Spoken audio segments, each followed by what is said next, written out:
Ji friends, once again welcome back to my YouTube channel. मैं को अपने इस यूट्यूब चैनल में खुशामदीद करता हूँ और आज हम एक और अहम टॉपिक कवर करने लगे हैं। आज जो टॉपिक हम कवर करेंगे वो एक नावल है। हम बात करेंगे Lord of the Flies by William Golding. जी हाँ, हम उसको समराइज़ करेंगे इस नावल को, उसके एनालिसिस करेंगे, उसके अंदर जो करेक्टर्स हैं उसको एनालाइज करेंगे कि हर करेक्टर क्या पेश कर रहा है, क्या रिप्रेजेंट कर रहा है, और डिफरेंट डिफरेंट जो सिंबल्स उसके अंदर जो एक तरह से सिंबलिज्म के तहत यूज़ हो रहे हैं इस नावल के अंदर, उसको भी हम एनालाइज करेंगे। और इन दी एंड में कि कुछ सर्टेन जो थीम्स है इस नावल की वो हम कवर करेंगे आज के इस लेक्चर सीरीज़।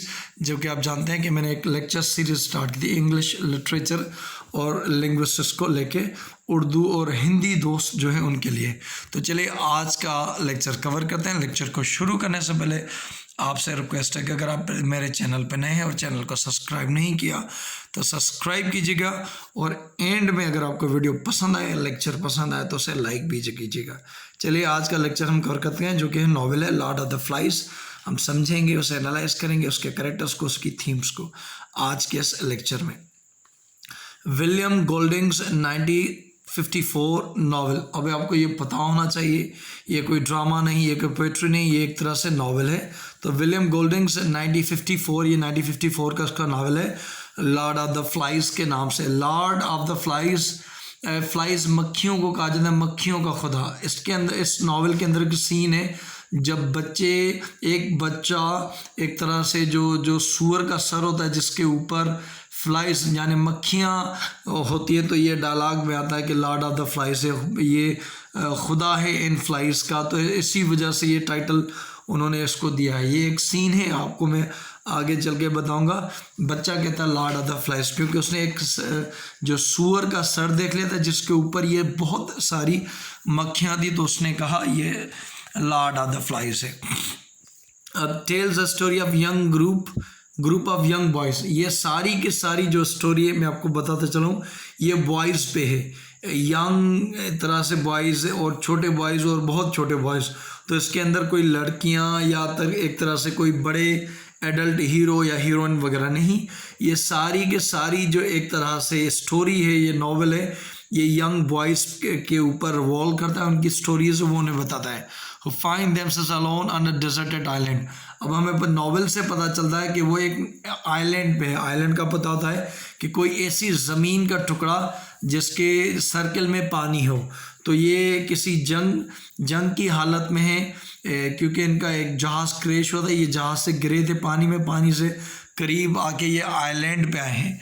वो आगे आहिस्ता आहिस्ता जब नावल को एनालाइज करेंगे तो आपको पता चलेगा कि वो इस आइलैंड पे पहुंचे कैसे। तो अभी तक हमें ये पता चला है कि इस नावल का नाम है लॉर्ड ऑफ द फ्लाइज। ये 1954 में लिखा गया था, और ये नावल के अंदर जो है वो यंग बॉयज़ हैं, कोई लड़कियां नहीं, और ये नावल का जो स्टेज है वो एक आइलैंड है। दे डेवलप, और ये आइलैंड पे पहुँचते मैंने आपको बताया था कि ब्रिटिश, ये हमें नावल से पता चलता है कि ये ब्रिटिश बॉयज़ हैं। इनको एक तरह से किसी सेफ जगह पे जब ले जाया गया रहा है तो उनका प्लेन क्रैश होता है, क्योंकि उनके प्लेन पे अटैक होता है तो वो पानी में गिरते हैं, फिर वो आइलैंड पे आ जाते हैं। तो आइलैंड पे ये बॉयज़ अपने कुछ रूल्स एंड रेगुलेशन बनाते हैं। That develop rules and system of the organisation. तो शुरू में क्या करते हैं कि गवर्न करने के लिए वो सिस्टम ऑफ ऑर्गेनाइजेशन बनाते हैं कि बात कौन करेगा, लीडर कौन होगा, क्या होगा। आगे चल के मैं इनके नेम्स भी आपको बताऊंगा। But without any adults to serve as civilising impulse, क्योंकि उनके यहाँ कोई मर्द बड़ा बंदा नहीं था, तो एक तरह से जो इम्पल्स होनी चाहिए एक तरह से सिविलाइज बिहेव करने की, वो हम देखते हैं कि आहिस्ता आहिस्ता वो सिविलाइज मैनर उनसे चले जाते हैं। और यही इस नावल की थीम है कि जैसा माहौल होता है आपका बिहेवियर और रिएक्शन ऐसा होता है। पहले वो सिविलाइज बंदे होते हैं, अपने यूनिफॉर्म में होते हैं, जैसे जैसे जंगल में रहते जाते हैं तो वो जंगली बनना शुरू हो जाते हैं, एक तरह से बीस्ट बनना जाते हैं। तो ये बीस्ट हमारे सेल्फ में मौजूद होता है। तो वन ऑफ द थीम हमारे इस नावल की यही है, that children eventually become violent and brutal. तो जो पहले सिविलाइज क्योंकि ब्रिटिश क्योंकि नावल बने जो विलियम गोल्डन ने पिक किया, क्योंकि ब्रिटिश की मैनर्स कल्चर पूरी दुनिया में वगैरह में मशहूर है। तो एक तरह से जो बच्चे एक तरह से सिविलाइज सोसाइटी के एक तरह से पार्ट थे, वो आखिर में बिकम वायलेंट, बिल्कुल जंगली हो जाते हैं, ब्रूटल हो जाते हैं, और उन्होंने अपने दोस्त को भी मार दिया पत्थर मार के।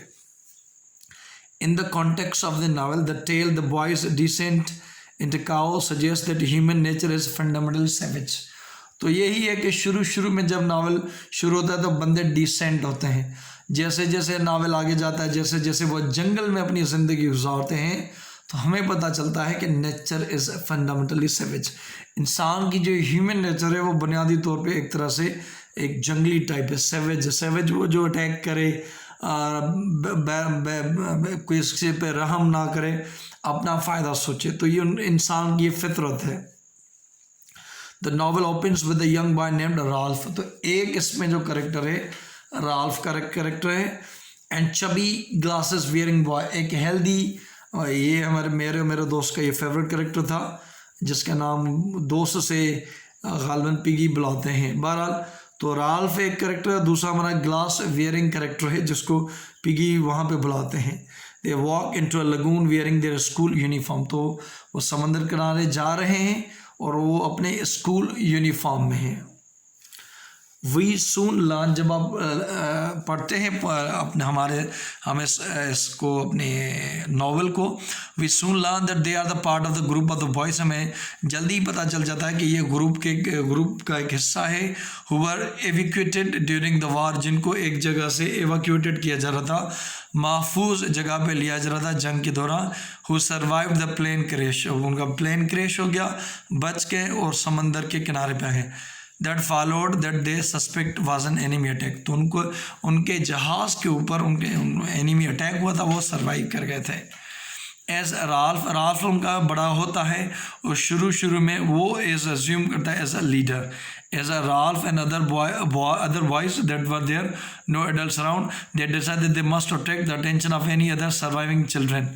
तो उनका ये था कि जो बच्चे थे जो बच गए थे, उनको अटेंशन लिया जाए ताकि उनको एक तरह से गाइड किया जाए कि उनको वहाँ रहना कैसा है, और कोशिश की जाए कि कैसे ना कैसे कि कोई मदद हासिल की जाए ताकि वो बच्चे वहाँ से निकल जाए। ये राल्फ और दीगर जो बड़े 2-3 बच्चे हैं वो कोशिश करते हैं। राल्फ लोकेट्स अ कॉन्च शेल। अब उनके पास एक कॉन्च शेल होता है जो कि साइंटिफिक को भी, कॉन्च शेल एक सिंबलिज्म के तौर पे लगे तो एक तरह से साइंटिफिक इम्पोर्टेंस को भी बताता है, कॉन्च शेल और डिसिप्लिन को भी बताता है।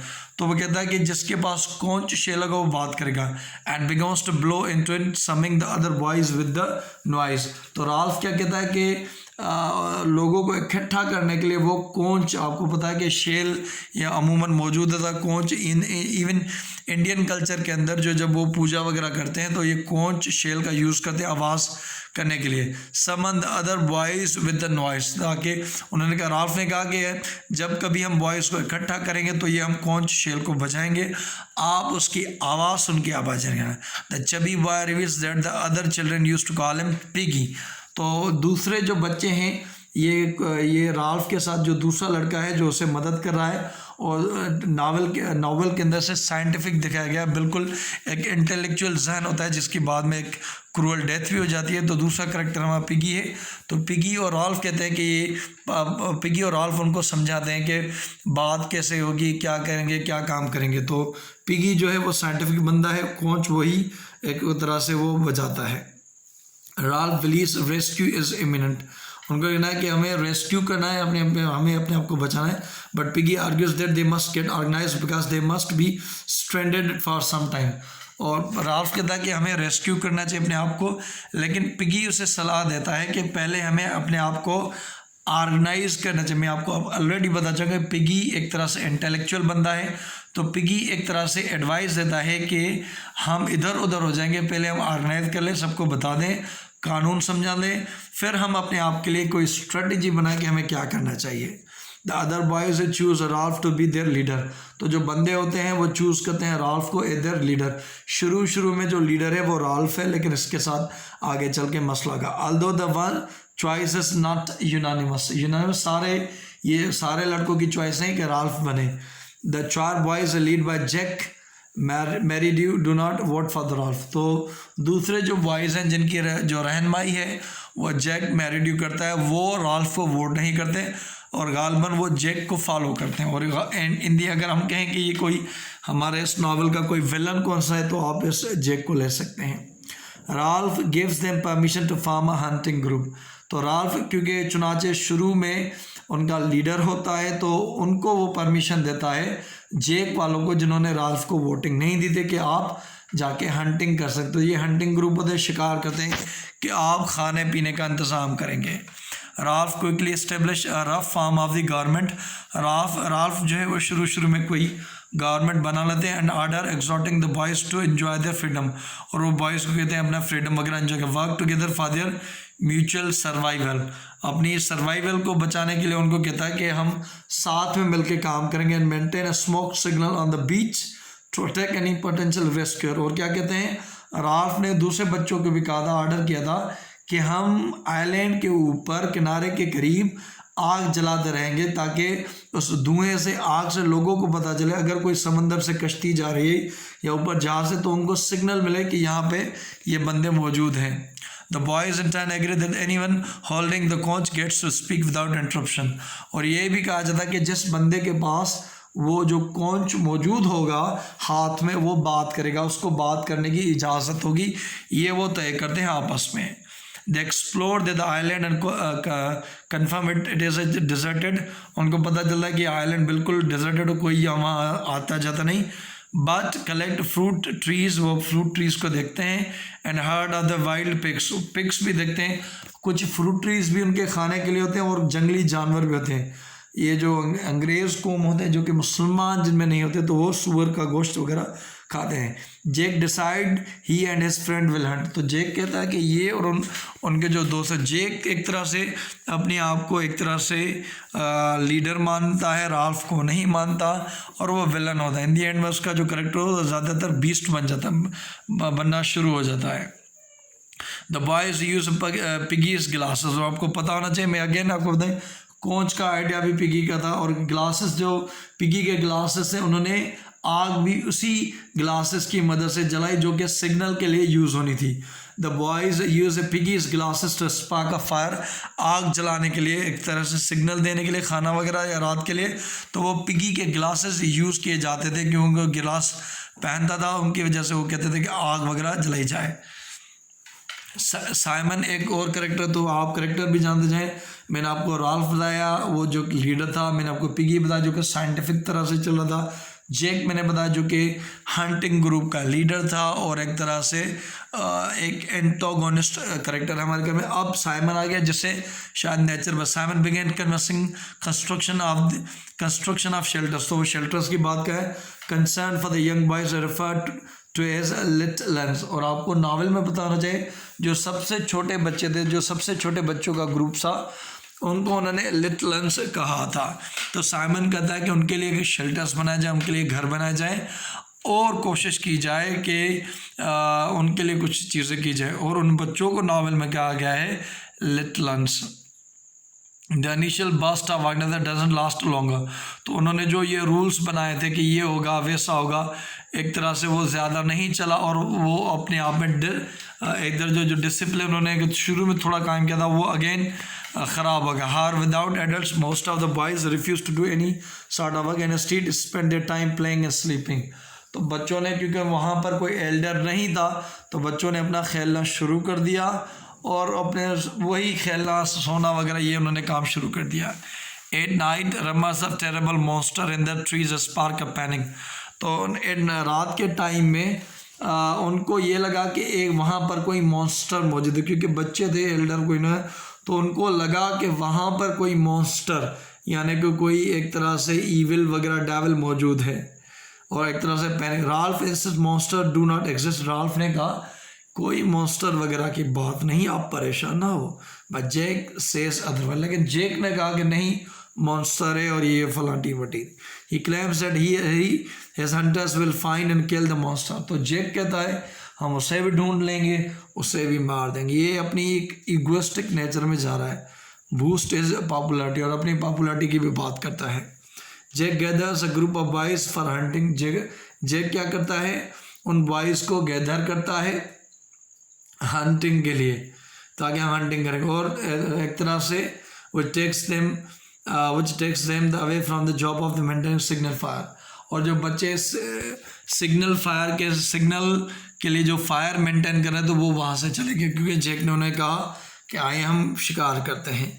द फायर गोज आउट, तो फायर भी वो बुझ गई और वहाँ से कश्तियाँ वगैरह भी बिना नोटिस किए चली गई। Shortly after a boat moves past the island, तो उसी लम्हे ही एक आइलैंड वहाँ से गुजरी, और क्योंकि वहीं पे कोई सिग्नल वगैरह नहीं था तो उन्होंने वो देखा नहीं। But does not spot the boys thanks to the lack of the fire, क्योंकि वहाँ पर कोई आग वगैरह थी नहीं और बच्चे जो थे वो शिकार करने चले गए। When Jack and other hunters return triumph with the pig, तो थोड़ी देर बाद जेक और उसके जो हंटर्स थे उन्होंने शिकार किया पिग का। राल्फ कन्फ्रंट्स जेक, राल्फ लड़ पड़ा जेक से कि तुमने जो बच्चे काम पे थे जिनका काम था सिग्नल देना फायर वगैरह, वो भी तुम ले गए। They missed their chance at rescue, तो उन्होंने जो रेस्क्यू की चांस थी, जो बोट आई थी वो चली गई, और ये सब कुछ जेक की वजह से हुआ क्योंकि वो बच्चों के ले गया। Jack angry at the moment being ruined knows he cannot fight Ralph, तो उसको पता था कि अभी वो राल्फ के साथ फाइट नहीं कर सकता। So beats up Piggy breaking his glass, तो वो पिगी से लड़ पड़ा क्योंकि वो कमज़ोर था और जेक ने उसके ग्लासेस भी तोड़ दिए। Ralph tells Piggy that he wants to stop being the leader, तो राल्फ अब ये बिहेवियर देख के जेक का दूसरे लड़कों का ये कहता है कि अब वो लीडर नहीं बनना चाहता। But Piggy convince him to stay on. अब यहाँ आगे नोट करें कि पिगी जो है वो एक तरह से इंटेलेक्चुअल करेक्टर है, साइंटिफिक करेक्टर, तो पिगी अगेन एक तरह से उसे कन्विंस करता है कि तुम बने रहो। Piggy is terrified at what might happen if Jake took over complete, तो उससे ये डर लग रहा है। पिगी फ्यूचर की सोच है, फ्यूचरिस्टिक अप्रोच रखता है, तो पिगी कहता है कि अगर जेक एक तरह से पूरा कंट्रोल कर लेगा तो क्या आ गया, इस वजह से वो कैसा कि वो बने रहे। One evening there is a dog fight between the planes near the island and fighter pilot eject।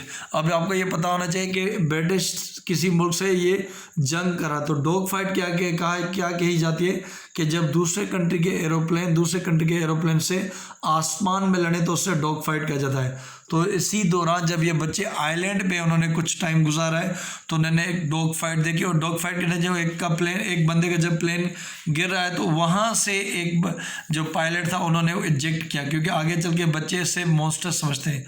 तो क्योंकि वो जब इजेक्ट करते हैं बंदा प्लेन से तो अपना उसको पैराशूट वगैरह उसके ग्लव्स वगैरह ये पहना हुआ था, तो वो एक तरह से वो ऑलरेडी मॉन्स्टर का लुक लगता है। तो बच्चों के माइंड में जो ऑलरेडी मॉन्स्टर का था वो ये बच्चे जो ये ब्रिटिश किसी भी आर्मी का जो सोल्जर होता है उससे एक तरह से मॉन्स्टर समझ लेते हैं, मिस्टेक गलती कर लेते हैं। तो इस डॉग फाइट में वो पायलट इजेक्ट करता है, वो भी आके इस आइलैंड पे गिरता है। Killed in the air, his body floats down to the island and becomes entangled in the trees। तो वो ऊपर जहाज से गिरता हुआ आके पेड़ों में लटक जाता है इसी आइलैंड पे जिस पे बच्चे हैं। अब बच्चे से मॉन्स्टर समझ लेते हैं, तो बच्चों के अंदर जो ऑलरेडी खौफ था वो मजबूत होता जा रहा है। बॉय सीज हिज कॉप्स, तो एक बच्चे ने जब उसका मुर्दा कॉप्स कहा जाता है मुर्दा जिस्म को। पैराशूट इज टेरिफाइड, तो उसने जब ये चीज़ देखी तो ये टेरिफाइड है। Convince that he has seen the monster, जब उससे पता चलता है कि उसने मॉन्स्टर देखना है।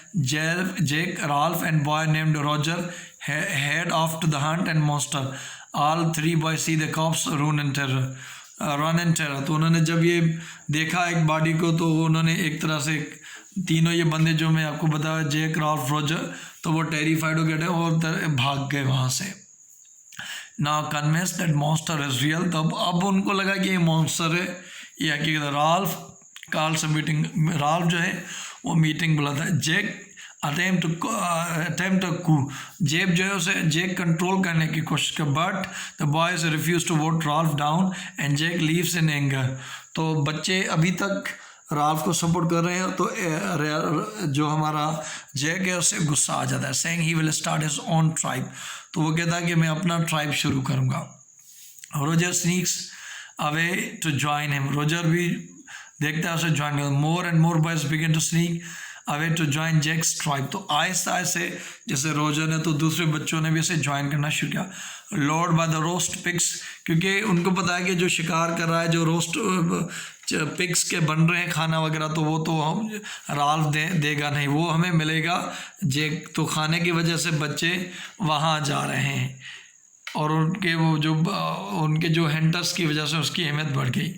जेक and his follower began to paint their faces. अब ये देखें सेवेज बन रहे, जो लोग जंगल में रहते हैं अपने फेस को पेंट वगैरह करते हैं। अब जो ब्रिटिश सिविलाइजेशन थी वो कपड़े उतर गए, और जो जंगल की जो सेवेजरी थी वो उन पे हावी होना। उन्होंने कपड़े ऐसे बना दिए, उन्होंने हथियार ऐसे बना दिए, उन्होंने जंगल में शिकार करना शुरू कर दिया।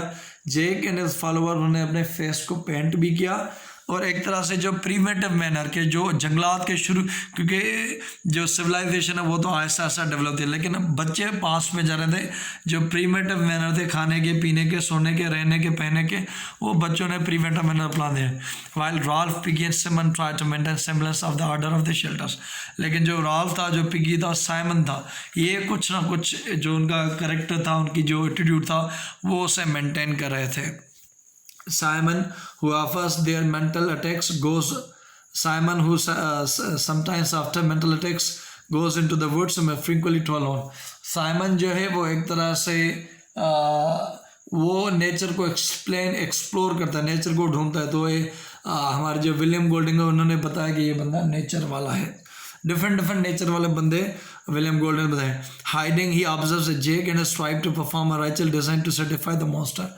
तो बच्चों को देखता है कि जो जेक है और उसके जो ग्रुप वाले हैं, तो साइमन को देखता है वो एक कोई रस्म अदा करने वाले हैं जो कि मॉन्स्टर को सेटिस्फाई कर। उनको ये लगता है कि मॉन्स्टर उसको कोई रस्म करेंगे तो खुश हो जाएगा। They impale a pig's head into the sharpened stick, और यही से उन्होंने जो पिग उन्होंने मारा था उसका जो सर था वो एक तरह से उन्होंने एक नुकीली स्टिक में डाल दिया। तो एक तरह से वो एक जगह पे रखा थे जंगल के बीच, तो उसके चौधारी मक्खियाँ आना शुरू हो जाती हैं। तभी जब एक बच्चा देखता है इस पिग को, तभी उनको कहता है लॉर्ड ऑफ द फ्लाइज, मक्खियों का खुदा। तो उन्होंने ये देखा, यही यहाँ से ही नावल का नाम है, and leaves it as a sacrifice. तो वहाँ से छोड़ आते हैं as a sacrifice. It quickly becomes swarmed with the flies, तो ये भर जाता है मक्खियों के। एंड साइमन हाल्यूसिनेट डाला with referring it as a lord of flies. अगर आपसे एमसीक्यू में पूछा जाए ये लॉर्ड ऑफ द फ्लाइज का डाला किसने कहा है नावल में, तो ये साइमन ने कहा था, जो नेचर को एक्सप्लोर किया, तो उन्होंने इसको लॉर्ड ऑफ फ्लाइज का ये टाइटल दिया। The pig's head tells Simon he is a foolish to imagine the monsters of flesh and blood, think it is boys themselves who are the monster। तो वो Simon कह रहा है, यहाँ से आप ये टाइटल समझ सकते हैं कि आप मॉन्स्टर को कह रहे हो कि ये फ्लैश, ये जो खून है और ये जो गोश्त है, ये एक मॉन्स्टर को सेटिस्फाई कर, ये मॉन्स्टर है। लेकिन वो साइमन का ओपिनियन है कि मॉन्स्टर तो इंसान खुद ही है, और वाकई इंसान के अंदर जब शैतानी सोच आ जाती है तो वो मॉन्स्टर ही बन जाता है, वो डेविल ही बन जाता है, वो शैतान ही बन जाता है। एज साइमन वॉक्स अवे, जैसे ही साइमन चला जाता है, he comes across the dead pilot, और डेड पायलट भी देखता है, realize that he has found a proof that monster does not exist. तो साइमन देख लेता है कि कोई मॉन्स्टर वगैरह नहीं, ये तो एक बॉडी है, एक जिस्म है एक पायलट का। He runs back to the other boys, तो वो वापस आता है अदर बॉयज़ की तरफ, who have begun to dance on the crazed Rachel, तो उन्होंने डांस करना शुरू कर दिया। When Simon begins crashing through the trees, तो जैसे वो उन ट्रीज से आ रहा है, the boys believe he is a monster। तो बच्चों ने तो ट्रीज के पीछे देखा कि ट्रीज के पीछे आवाज़ आ रही है, लेकिन वहाँ से साइमन आ रहा था। तो बच्चों ने मिस्टेकिंग की और साइमन को उन्होंने समझा कि वो मॉन्स्टर है। इंग्लो Ralph and Piggy attack him and terror killing. तो राल्फ ने, पिगी ने, दूसरे बच्चों ने अटैक किया और साइमन को मार दिया। एक तरह से ये भी सेवेजरी वगैरह को दिखा रहा है। Meanwhile Jack has realized that why the conch is a symbol of power. तो जेक समझ रहा है कि जो कॉन्च है वो पावर ऑफ, जो एक तरह से पावर ऑफ सिंबल है। The true power lies in piggies classes, और जो असल पावर है पिगी के क्लास में, scientific power, which is a groups only means of starting fire, और ये ओनली सोर्स है आग जलाने। तो कौच भी शायद वो तोड़ देते हैं और पिगी के ग्लासेस वो स्नेच करना शुरू करते हैं। जेक है support of most of the boys. अब जेक को काफ़ी बॉयज़ के सपोर्ट, क्योंकि खाना वगैरह उनके पास है। सो ही conducts a raid on Ralph and his remaining allies in order to steal Piggy's clock. तो वो अटैक करते हैं राल्फ के बंदों पे ताकि वो वहाँ से पिगी के ग्लासेस वगैरह चुरा लें. Ralph goes to their home and on their side island to rock formation known as a Castle Rock. तो राल्फ उनकी साइड पे जाता है जेक वालों के. उन्होंने एक तरह से इस कैसल बना जिसका नाम है Castle Rock. He takes a conch and accompanied but Piggy and just other 2 boys. तो जब उसने कोच बचा तो बस पिगी और 2 अदर बॉयज है जिनका नाम था सैम एंड एरिक. और आपको मैं ये बताऊं, अगर आपसे ये पूछा जाए कि ट्विंस ब्रदर कौन थे इस नावल में, तो ये सैम एंड एरिक थे जो कि ट्विंस ब्रदर्स इस नावल में.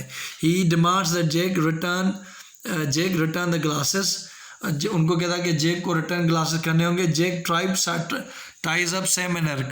तो जब वो उनके पास जाते हैं तो सैम एंड एरिक को वो बांध के रख लेते हैं. And Ralph and Jack engage in fight. और राल्फ और जेक जो हैं वो फाइट करते हैं. Piggy alone takes the conch and attempts to address a boys. Piggy ने वो कॉन्च लिया और एड्रेस करना चाहते हैं boys, pleading for the order कि आप ऑर्डर से रहें. Roger sneaks up above the Piggy and drops a heavy rock on him. तो रॉजर जो है वो भी एक तरह से विलन है. वो ऊपर से देखता है और जो बड़ा पत्थर है वो पिगी पे फेंक देता है. इसके ऊपर प्यारी बहुत मूवी है, आप यूट्यूब पे देख, हमने भी देखी थी, बहुत प्यारी है. तो उस पिगी की डेथ हो जाए. ये मोस्ट अडोरेबल कैरेक्टर है हमारा इस नावल का पिगी. तो उसके ऊपर वो पत्थर फेंकता, पिगी मर जाता है. Killing the boy and destroying the conch. Piggy भी मर जाता है और पावर वो कॉन्च भी टूट जाता है. राल्फ फ्लीव्स. राल्फ भाग जाता है. Leaving Sam and Eric behind. Eric और सैम जो उसके 2 बच्चे थे वो भी उनके वहाँ बंदी के तौर पे मौजूद थे जेक के यहाँ. Jack hurts twice until they agree to join his tribe. तो उनको हर्ट करता कि तुम मुझसे हमारे यहाँ ज्वाइन कर लो. Jack orders hunter to go after Ralph. तो जेक यहाँ क्या करता है, अब यहाँ तक वो बिल्कुल जंगली बच्चे बन चुके हैं. यहाँ उनको कोई यूनिफॉर्म नहीं, उन्होंने अपने रूल्स रेगुलेशन वगैरह बिल्कुल जंगली तौर पे बना लिए हैं. Who is told by Sam and Eric. तो एक तरह से ये कुछ वहाँ पे होता है. Jack orders hunters to go after Ralph. वो जेक ऑर्डर कहता है कि राल्फ के पीछे जाएं. Who is told by Sam and Eric they intend to kill him and impale his head on the stick. अब कह रहे हैं कि राल्फ को भी मारेंगे, उसका सर उस स्टिक पे रखेंगे. Ralph flees into the woods. वो जंगलात में भाग जाता है. But Jack sets fire to the trees to drive him out. तो अब राल्फ जंगलात में छुपा हुआ क्योंकि उसे जेक मारना चाहता है और एक तरह से मास्टर को सेटिस्फाई करने के लिए वो उसका सर स्टिक पे लगाना चाहते हैं. तो इसीलिए उसको पकड़ने के लिए राल्फ क्योंकि जंगलात में छुपा हुआ था तो पूरे जंगलात को आग लगा दी. वहाँ से जो फूड वगैरह था वो अब चले गए sources. As the flames begins to consume the whole island, जैसे ही सारे आइलैंड में आग लगी उसने एक काम किया, एक सिग्नल का. Ralph desperately runs. तो राल्फ भागता क्योंकि उसे पता कि वो जल जाएगा. अब यहाँ ये एंडिंग आती है हमारी. Hitting the beach, Ralph trips and falls only to find himself at the feet of the British naval officer. तो जैसे भागता जाता है तो आके वो एक किनारे पे आता है जहाँ पर वो आके कदम देखता है ब्रिटिश नेवल ऑफिसर के. तो ship spotted the flames. Ship उन्होंने देखा और वो इन्वेस्टिगेट जब करने आते हैं. The officer is stunned. Officer एक तरह से शोक में चला जाता है. And express disappointment. वो एक तरह से नाउमीद that good British boys would fall into such a state of misbehaviour. तो ये कहता है कि क्या ऐसे भी बच्चे हो सकते हैं ऐसे बिहेवियर मिसबिहेवियर सेवेजरी के जंगली बन जाते हैं. Then he turns and studies own worship and control. फिर वो अपनी ये स्टडीज़ को लेके अपनी ये देख के उनको ये समझाता भी गया कैसे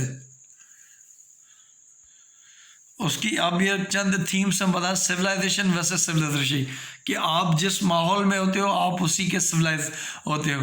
जब आप ऐसे माहौल में चले जाओगे तो आपकी अंदर जो ये सेवेजरी जानवर बना ही हो जाएगा. Loss of innocence. बच्चे पहले जब माहौल में थे तो उनमें अंदर इनोसेंस थी, लेकिन जब जंगल के माहौल में, जो कि जंगल में ये चीरना फाड़ना दाड़ना खाना, वहाँ पे ये कोई इमोशंस ये नहीं होते. जंगल में ये होता है कि अपने को खा लो किसी को खा लो, कोई रूल्स नहीं, जिसकी पावर उसकी ताकत, ये फलां चीज़. तो आपने देखा कैसे उनकी सिविलाइजेशन चली हुई, कैसे उनके अंदर सेवेजरी आ गई, इनोसेंस उसकी कैसे. या मैंस इनहेरेंट ईविल. इंसान के अंदर ईविल मौजूद है, बस वो माहौल एक्सपोज होने की देर है। तो उसके अंदर ये कुछ चंद थीम्स है उसके अंदर। तो अगर आपको पसंद आए तो उसे लाइक कीजिएगा। दोस्तों का अगर कोई ये सेम नावल पढ़ रहा तो उसे शेयर कीजिएगा। आप अपनी राय नीचे कमेंट में दिएगा आपको नावल कैसा लगा। चैनल सब्सक्राइब नहीं किया तो सब्सक्राइब कीजिएगा। अल्लाह हाफिज़।